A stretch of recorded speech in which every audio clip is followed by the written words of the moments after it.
നമസ്കാരം, ഭാരത് ലൈവിലേക്ക് സ്വാഗതം. നമസ്കാരം സർ. ഈ കമ്പനി എന്ന് പറഞ്ഞാൽ നമ്മുടെ ഓരോ കാര്യങ്ങളും സേവനങ്ങളും ഒക്കെ ചെയ്തു തരാനും, അല്ലെങ്കിൽ പ്രൈവറ്റ് കമ്പനി ആണെങ്കിൽ ഒരു വ്യവസായ സ്ഥാപനം അല്ലെങ്കിൽ പൊതുമേഖലാ കമ്പനി, അങ്ങനെ അത് ഒരു കൂട്ടം ആൾക്കാർ ചേർന്നുണ്ടായ ഡയറക്ടർ ബോർഡ് ഇതെല്ലാം ഉള്ളതാണ്. ഡയറക്ടർ ബോർഡ്, അതിന്റെ ഗവേണിംഗ് ബോഡി, ചെയർമാൻ, സ്ട്രക്ചറിന്റെ താഴോട്ടുള്ള ജീവനക്കാർ, അങ്ങനെ. ഇവിടെ കരിവന്നൂർ കേസിൽ ഇപ്പം അറിയാമല്ലോ, 28 പ്രതികളെയും വിചാരണയ്ക്ക് നേടാൻ തയ്യാറായിട്ടുള്ള ഈ പ്രത്യേക കോടതി പറഞ്ഞിരിക്കുന്നു. അപ്പോൾ കുറ്റപത്രത്തിലെ 68ാമത്തെ പ്രതിയാണ്, ഇ ഡിയുടെ കുറ്റപത്രത്തിലെ 68ാമത്തെ പ്രതിയാണ് CPM എന്ന പാർട്ടി. അതിനോട് പറയുന്നത്, ഒരു കൂട്ടം വ്യക്തികളുടെ പേരിൽ രജിസ്റ്റർ ചെയ്ത സംഘടന എന്ന നിലയിൽ PMLA നിയമത്തിന്റെ കമ്പനി നിർവഹണത്തിൽ വകുപ്പ് 70 CPM ഉൾപ്പെടുമെന്നാണ് ഇ ഡി തങ്ങളുടെ കുറ്റപത്രത്തിൽ വ്യക്തമാക്കിയിരിക്കുന്നത്. പിന്നെ അങ്ങനെ CPM ഒരു കമ്പനി എന്ന് ഇ ഡി PMLA കോടതി അറിയിച്ചിരിക്കുകയാണ്.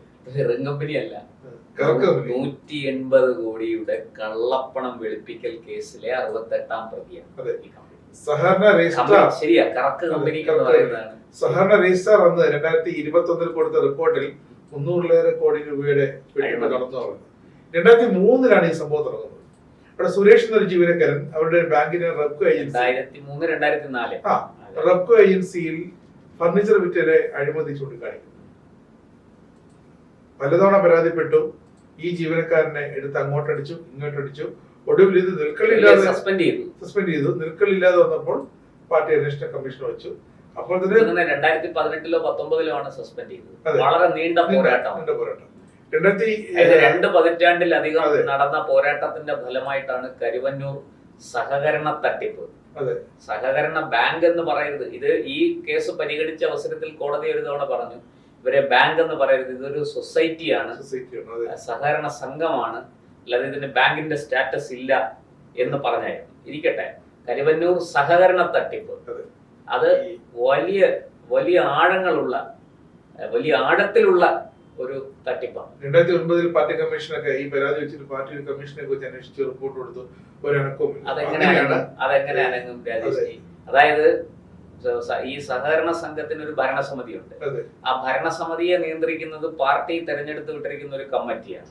ആ കമ്മിറ്റിയെ നിയന്ത്രിക്കാൻ പാർലമെന്ററി ഫ്രാക്ഷൻ, അതിന് മുകളിൽ ഒരു പാർലമെന്ററി ഫ്രാക്ഷൻ, അതായത് ജനപ്രതിനിധികളുടെ ഒരു ഫ്രാക്ഷൻ വെച്ചിട്ടുണ്ട്. അപ്പൊ ആ ജനപ്രതിനിധികളുടെ ഫ്രാക്ഷൻ, അതിന് താഴെ പാർട്ടി കമ്മിറ്റി, അതിന് താഴെയാണ് ഈ കരുവന്നൂർ സഹകരണ സംഘത്തിന്റെ ഭരണസമിതി വരുന്നത്. പിന്നെ ഇത് എങ്ങനെയാണ് പാർട്ടിക്ക് ഇതിൽ ബന്ധമില്ല എന്ന് കരുതുക? എല്ലാ അർത്ഥത്തിലും അടിമുടി ഇവിടെ നടന്നിരിക്കുന്ന സകല കൊള്ളയ്ക്കും ഉത്തരവാദി ഈ 68ാം പ്രതിയായ കമ്പനി ആണ്, അതായത് CPIM എന്ന പാർട്ടിയാണ് എന്ന് പറയാതിരിക്കാൻ കഴിയില്ല. കോടതിയിൽ ഹാജരാക്കിയിരിക്കുന്ന തെളിവുകൾ അത്ര ശക്തമാണ്. മാത്രമല്ല, AC Moideen MLA, K Radhakrishnan MP, ഞാൻ പലപ്പോഴും ജില്ലാ സെക്രട്ടറി ആയിരുന്ന സമയത്ത്, അതായത് നമ്മൾ പലപ്പോഴും മറ്റു പലരോടും ഒരു മാധ്യമ പ്രവർത്തകൻ എന്നുള്ള നിലയ്ക്ക് ഞാൻ പറയാറുള്ളത്, ഒരു ഉദാഹരണം, രാഷ്ട്രീയക്കാര് K രാധാകൃഷ്ണൻ സാറിനെ കണ്ടുപഠിക്കണം എന്നാണ്. അദ്ദേഹത്തെ പോലെ ഇത്രയും ഒരു സംശുദ്ധമായ ജീവിതം നയിച്ച, സുതാര്യമായ പ്രവർത്തനങ്ങൾ നടത്തിയ, നിഷ്കളങ്കനായ ഒരു രാഷ്ട്രീയ നേതാവ്, അടിയുറച്ച പാർട്ടിക്കാരൻ, ഇപ്പോഴും അതെ, ആ കമ്മ്യൂണിസ്റ്റുകാരന്റെ ലാളിത്യമൊക്കെ ജീവിതത്തിൽ സഹവാസം പാർട്ടിക്കാരൻ. അദ്ദേഹം ഈ കേസിൽ പ്രതിയായി എന്ന് പറയുമ്പോഴാണ് നമ്മൾ ഞെട്ടിപ്പോകും. അദ്ദേഹത്തിന്റെ കാര്യം പറഞ്ഞറിയോ, ഈ 2016-18 കാലത്ത് പാർട്ടി ഫണ്ടിന് വേണ്ടി ബിനാമി ലോണുകൾ അറിഞ്ഞുകൊണ്ട് കൊടുത്തു. അത് അന്നത്തെ മാനേജറുടെ മൊഴിയിലുണ്ട്. പിന്നെ അല്ല, ഈ ബിനാമി ലോണുകളിൽ നിന്നും മറ്റൊരു കാര്യം കൂടിയുണ്ട്. ഈ ബിനാമി വായ്പകൾ അനുവദിച്ചിട്ട് അതിൽ നിന്ന് കമ്മീഷൻ അത് പാർട്ടിക്കാരാണ് വാങ്ങിയിരിക്കുന്നത്. ഞാൻ രാധാകൃഷ്ണൻ സാർ വാങ്ങിയെന്നല്ല, പാർട്ടിക്കാരത് വാങ്ങിയിട്ട് 5 രഹസ്യ അക്കൗണ്ടുകളിൽ സൂക്ഷിച്ചു എന്നാണ് ഇ ഡിയുടെ ആരോപണം. ഇ ഡി ചൂണ്ടിക്കാട്ടുന്നതാണ്. ഈ പണം ഉപയോഗിച്ച് സ്വത്തുക്കൾ സമ്പാദിച്ചു, കെട്ടിടങ്ങൾ നിർമ്മിച്ചു, ലോക്കൽ കമ്മിറ്റിയുടെ ചെലവുകള്, അതുപോലെ തെരഞ്ഞെടുപ്പ് യോഗങ്ങൾ നടത്താനുള്ള ചെലവുകള്, ഓഫീസ് ഫർണിച്ചർ, നേരത്തെ പാർട്ടിക്ക് ആസ്തി ഉണ്ടാക്കാനായിട്ട് CPM, PRY, ബിൽഡിംഗ് ഫണ്ട് എന്നൊരു അക്കൗണ്ട് തന്നെ ബാങ്കിൽ തുടങ്ങി. ഈ പണം മൊത്തം ആ അക്കൗണ്ടിലേക്ക് ഒരു ഷെയർ അതിലിടുക. അതെ, സാധാരണ സഹകരണ സംഘങ്ങള് ലോൺ എടുക്കാൻ വരുന്നവരിൽ നിന്ന് ചെറിയൊരു തുക അവർ ഫീസായിട്ട് വാങ്ങാറുണ്ട്. ഇപ്പൊ ബിൽഡിംഗ് ഫണ്ട് എന്നൊക്കെ പറഞ്ഞ് വാങ്ങാറുണ്ട്. ഇത് അങ്ങനെയൊന്നുമല്ല. ഇത് വളരെ, അതായത് ഈ നിക്ഷേപം, അവിടെ നിക്ഷേപിച്ചിരിക്കുന്ന പണം അനധികൃതമായിട്ട് യോഗ്യതയില്ലാത്ത, അർഹതയില്ലാത്ത ആൾക്കാർക്ക് ലോൺ കൊടുത്തു. നിക്ഷേപിച്ച നിക്ഷേപനം അറിയാതെ അദ്ദേഹത്തിന്റെ പേരിൽ വായ്പ എടുത്തിരിക്കുക. വായ്പ തിരിച്ചടവില്ലാതെ വരുമ്പോൾ ഈ തുക നഷ്ടപ്പെട്ടു പോകും. കാരണം എന്താണെന്ന് വെച്ചാൽ ഇപ്പൊ ഞാൻ നിക്ഷേപിച്ച തുക ഞാൻ തന്നെ വായ്പ എടുത്തതായിട്ട് രേഖ ഉണ്ടാക്കിയിരിക്കുകയാണ് അവിടെ. എനിക്ക് എവിടെ ഞാനിത് ആരോട് പരാതി പറയും, എവിടെ ഒപ്പിട്ട് കൊടുക്കും? അപ്പോ ഇത്രയും വലിയ പരാതി പറയുന്ന പോലെയാണ്. ഇത്രയും വലിയ കാട്ടുകൊള്ളയാണ് ഈ 180 കോടിയുടെ കള്ളപ്പണം വെളുപ്പിച്ചു എന്നുള്ള ഒരു ആക്ഷേപം നേരത്തെ പറഞ്ഞല്ലോ ED ഉന്നയിച്ചിരിക്കുന്നത്. ഇത് ഒരു കൂട്ടം വ്യക്തികൾ, ഇന്ത്യൻ പൗരന്മാർ, അവർക്ക് താങ്കൾ ചൂണ്ടിക്കാണിച്ചതാണ്, പൊതുവായ ആവശ്യത്തിന് സംഘടിക്കാനും കൂട്ടായ്മ രൂപീകരിക്കാനും ഒക്കെയുള്ള ഒരു നിയമത്തെ ദുരുപയോഗം ചെയ്തുകൊണ്ടാണ് ഈ സംഗതി നടത്തിയിരിക്കുന്നത്. ഇത് നിസ്സാര കുറ്റമല്ല. AC മൊയ്തീൻ MLA, ഈ AC മൊയ്തീൻ MLAയുടെ വീട് പരിശോധിച്ചു. പുള്ളി മന്ത്രിയായിരുന്നയാളാണ് അല്ലെ? ഈ AC മൊയ്തീൻ നമുക്കറിയാം 2004 വടക്കാഞ്ചേരിയിൽ K മുരളീധരൻ അവിടുന്ന് ബൽറാം രാജിവെക്കുന്നു. അദ്ദേഹം ലോക്സഭയിലേക്ക് മത്സരിക്കുന്നു. അവിടെ ഉപതെരഞ്ഞെടുപ്പ് വരുന്നു. ആ ഉപതെരഞ്ഞെടുപ്പിലാണ് ഈ AI ഗ്രൂപ്പുകൾ തമ്മിലുള്ള വെടിനിർത്തലിന്റെ അടിസ്ഥാനത്തിൽ K മുരളീധരനെ വൈദ്യുതി മന്ത്രിയാക്കി AK ആന്റണി സമവായം ഉണ്ടാക്കിയത്. ആ സമവായം എന്നാൽ ജനങ്ങൾ അംഗീകരിച്ചില്ല. വടക്കാഞ്ചേരിയിലെ ജനങ്ങൾ അത് അംഗീകരിച്ചില്ല. അത് തള്ളിക്കളഞ്ഞിട്ട് വലിയ ഭൂരിപക്ഷത്തിനാണ് AC മൊയ്തീനെ ജയിപ്പിച്ചത്. ആ മൊയ്തീൻ അന്ന് വളരെ ആവേശപൂർവം രാഷ്ട്രീയം പ്രസംഗിച്ച, ജനങ്ങളോടൊപ്പം നിന്ന ആ AC മൊയ്തീൻ ആണ് ഇന്ന് ഈ കേസിൽ പ്രതിയായിരിക്കുന്നത്. വെറും ഒരു 20-22 വർഷങ്ങൾ കഴിഞ്ഞപ്പോൾ, അല്ലെങ്കിൽ ശരിക്കും പറഞ്ഞാൽ 2004 ആ ഉപതെരഞ്ഞെടുപ്പിന് ശേഷം 2016-17 കാലത്താണ് ഈ കേസുകൾ വരുന്നത്. അങ്ങനെയുള്ള AC മൊയ്തീൻ ഈ കേസിൽ പ്രതിയായിരിക്കുന്നു. അതുപോലെ MS വർഗീസ് പ്രതിയായിരിക്കുന്നു. ജില്ലാ സെക്രട്ടറി. അതുപോലെ ജില്ലാ സെക്രട്ടറി K രാധാകൃഷ്ണൻ സാർ പ്രതിയായിരിക്കും. അതെ. ഇത് ഇങ്ങനെ നിരന്തരം, അതായത് ഈ 300 കോടി രൂപ വലിയ രീതിയിൽ അവിടുന്ന് തട്ടിയെടുത്ത പണം ഉപയോഗിച്ച് വലിയ തിരിമറികൾ നടത്തുകയും പലരും അത് സ്വത്ത് സമ്പാദനത്തിന് വേണ്ടി അതിനെ ഉപയോഗിക്കുകയും അതിലൂടെ വലിയ ലാഭം ഉണ്ടാക്കുകയും ഒക്കെ ചെയ്തു എന്നാണ് സത്യത്തിൽ കേരളത്തിന് കാണിച്ചു കൊടുത്തത് ഈ കരുവന്നൂർ ബാങ്കാണ്. എനിക്ക് തോന്നുന്നത് അതിന് മുമ്പ് ഏതെങ്കിലും ബാങ്കിൽ ഇത് സത്യത്തിൽ നമ്മൾ പരിശോധിക്കേണ്ടതാണ്. കേരളത്തിൽ CPM ഭരിക്കുന്ന ബാങ്കുകളിലെല്ലാം ഇതാണോ അവസ്ഥ? ഇവിടെ കോൺഗ്രസ്സുകാർക്ക് ബാങ്കുണ്ട്, BJP-ക്കാർക്ക് ബാങ്കുണ്ട്. അതെ, ക്ഷമിക്കണം, ബാങ്ക് എന്നല്ല, സൊസൈറ്റി. ഈ സൊസൈറ്റികളിലെല്ലാം, ഈ CPM-ന്റെ സൊസൈറ്റികളിലെല്ലാം നടന്നിരിക്കുന്നത് ഇങ്ങനെയാണ്. അതൊരു പ്രധാന ചോദ്യമാണ്. ഈ കരുവന്നൂരിലെ തട്ടിപ്പെന്ന് പറയുന്നത് നമ്മൾ കരുതുന്നത് പോലെ നിസ്സാരം ഒരു AC മൊയ്തീനിലോ K രാധാകൃഷ്ണനിലോ ഒന്നും അവസാനിക്കുന്നതല്ല. CPM-ന്റെ സംസ്ഥാന നേതാക്കൾക്ക് ഇതിൽ പങ്കുണ്ട്. കേവലം തൃശ്ശൂർ ജില്ലയിലെ നേതാക്കൾക്ക് മാത്രമല്ല, അതിനപ്പുറത്തേക്ക് CPM-ന്റെ സംസ്ഥാന നേതാക്കൾക്ക് ഇതിൽ പങ്കുണ്ട്. ഇത് അന്വേഷിച്ച് കുറ്റപത്രം കൊടുത്തതും ED ആണ്.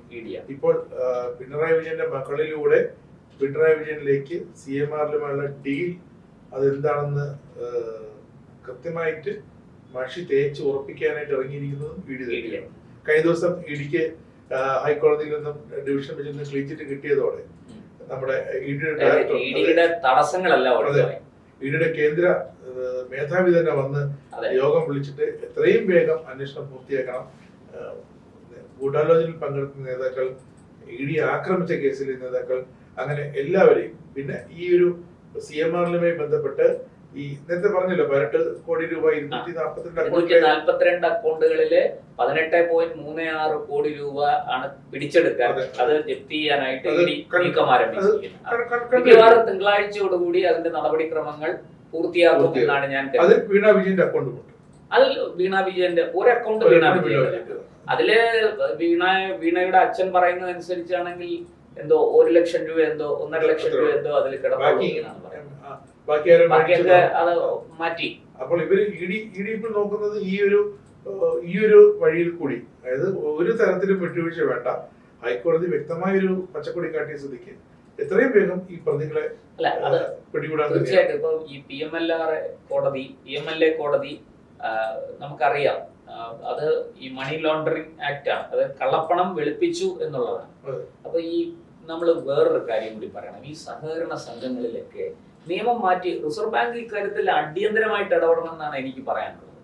കാരണം നിങ്ങൾക്കൊരു സഹകരണ സംഘത്തിൽ പോയാൽ 99 ലക്ഷം രൂപ വരെ അവിടെ നിക്ഷേപിക്കാം. ആ നിക്ഷേപത്തിന് ഈ 99 ലക്ഷം രൂപ നിങ്ങൾക്ക് എവിടെ നിന്ന് കിട്ടി എന്ന് കാണിക്കണ്ട. നിങ്ങൾ ബാങ്കിൽ പോയാൽ ഒരു നിക്ഷേപം നടത്തുകയാണ്, അതിനൊരു എനിക്ക് തോന്നുന്നു 5 ലക്ഷമോ മറ്റോ ആണ്, അതിൽ മുകളിൽ തുകയുണ്ടെങ്കിൽ അതിന്റെ ഉറവിടം കാണിക്കും. നിങ്ങൾ തീർച്ചയായിട്ടും നിങ്ങൾ 1 ലക്ഷം രൂപ ട്രാൻസാക്ഷൻ ചെയ്യുന്നിടത്ത് പോലും ഈ 1 ലക്ഷം രൂപ നിങ്ങൾ ആര് തന്നു, എന്തിന് തന്നു എന്ന ചോദ്യം വരും. നാഷണലൈസ്ഡ് ബാങ്കുകൾ, ഷെഡ്യൂൾഡ് ബാങ്കുകൾ എല്ലാം അങ്ങനെയാണ്. പക്ഷെ നമ്മുടെ സഹകരണ സംഘങ്ങളിൽ അങ്ങനെ ഒരു ക്രൈറ്റീരിയ ഇല്ല, അങ്ങനെ ഒരു നിയമമില്ല. നിങ്ങൾക്ക് 99 ലക്ഷം രൂപ വരെ, അത് തന്നെയാണ് 1 കോടി ആവുമ്പോഴാണ് അവിടെ വിഷയം. ജനം വിശ്വസിക്കാൻ കാരണം എനിക്കറിയാം, നമ്മുടെ തിരുവനന്തപുരത്തുള്ള പല സഹകരണ സംഘങ്ങളിലും 99 ലക്ഷം രൂപ നിക്ഷേപിച്ചിരിക്കുന്ന ആൾക്കാരുണ്ട്. നമ്മളത് പേരുകളൊന്നും ഇപ്പൊ പറയുന്നില്ല, പക്ഷെ നിക്ഷേപിച്ച ആൾക്കാരുണ്ട്. ഇവർക്കൊക്കെ ഈ പണം എവിടുന്ന് വന്നു? അപ്പൊ സഹകരണ സംഘങ്ങളെ കള്ളപ്പണം ഒളിപ്പിക്കാനുള്ള ഒരു മാർഗമാക്കി കേരളത്തിൽ മാറ്റി. അത് ഏറ്റവും കൂടുതൽ അത് ചെയ്തത് കമ്പനിയാണ്.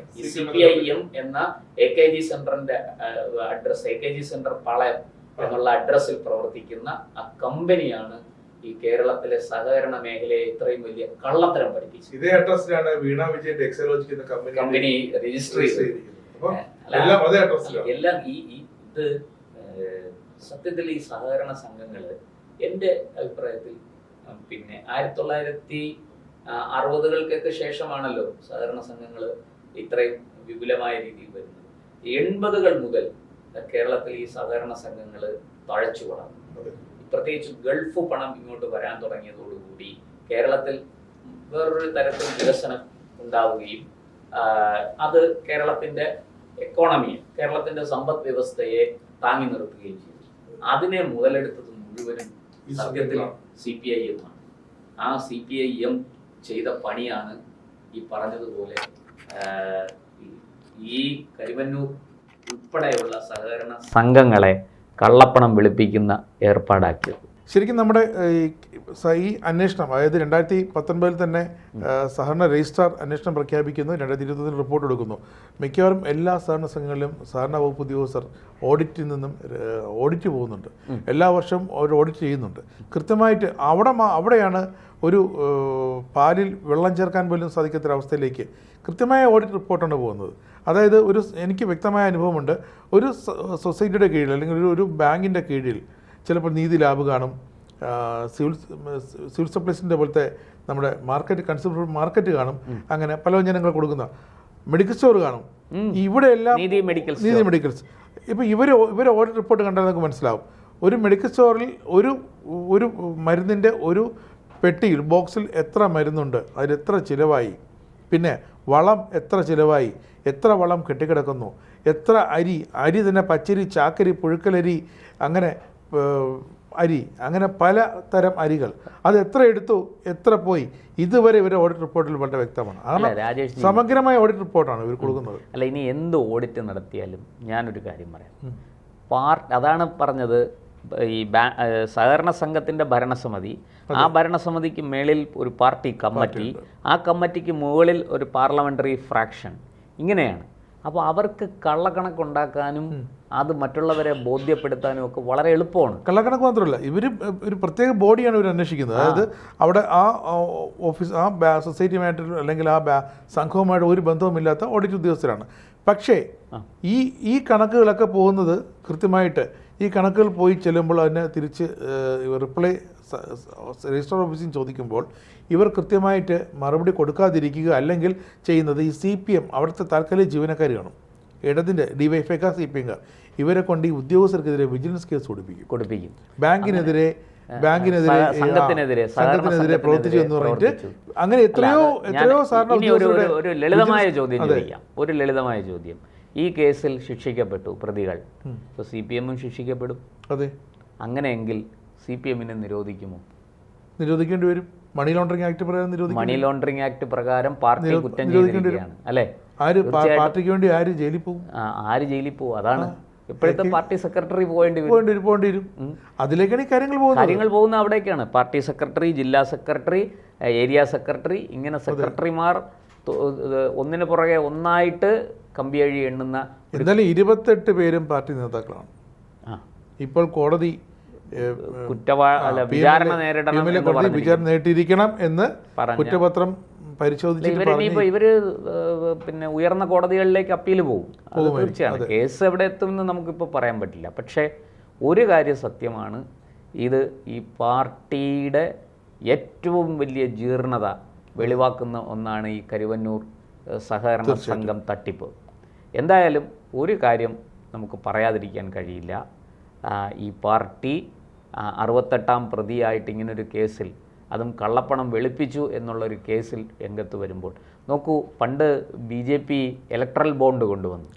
ഇലക്ട്രൽ ബോണ്ടിൽ കൃത്യമായി വ്യക്തമായി ആരുടെ കയ്യിൽ നിന്ന് എത്ര കോടി രൂപ വാങ്ങി എന്നുള്ളത് കൃത്യമായിട്ട് അറിയാം. ഇലക്ഷൻ കമ്മീഷന്റെ കയ്യിലുണ്ട്. സഹസ്ര കോടികൾ വാങ്ങിയാലും അറിയാൻ പറ്റും അല്ലേ?